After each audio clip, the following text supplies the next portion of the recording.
পাহাড়ি ঢলে বিপর্যস্ত উত্তরকাশীর গুরুত্বপূর্ণ পর্যটন কেন্দ্র ধরালি গ্রাম। ক্ষীরগঙ্গা নদী থেকে নেমে আসা ঢল পুরো গ্রামকে মুহূর্তে মৃত্যু উপত্যকায় পরিণত করে। হতাহত হয়েছেন বেশ কয়েকজন।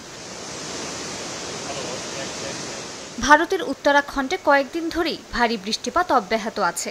মঙ্গলবার হর্ষিল উপত্যকায় রেকর্ড বৃষ্টি হয়। 12,600 ফুট উচ্চতা থেকে ধেয়ে আসে পাথর ও কাদার স্রোত। মাত্র 30 সেকেন্ডের মধ্যে ঘন্টায় 43 কিলোমিটার গতিতে আছড়ে পড়ে ধরালি গ্রামে। নিমেষেই গুড়িয়ে যায় ঘরবাড়ি, হোটেল আর রিসর্ট।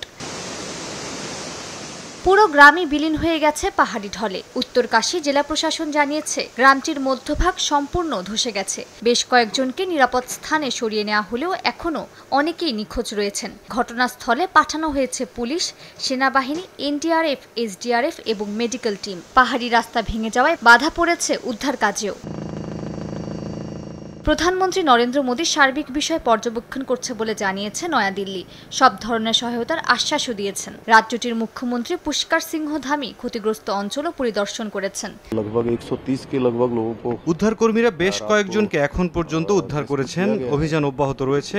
বৈরী আবহাওয়ার কারণে বিভিন্ন স্থানে সড়ক যোগাযোগ বিচ্ছিন্ন হয়েছে এবং কিছু সেতু ক্ষতিগ্রস্ত হওয়ায় সেই সব জায়গায় তারা পৌঁছাতে পারছেন না।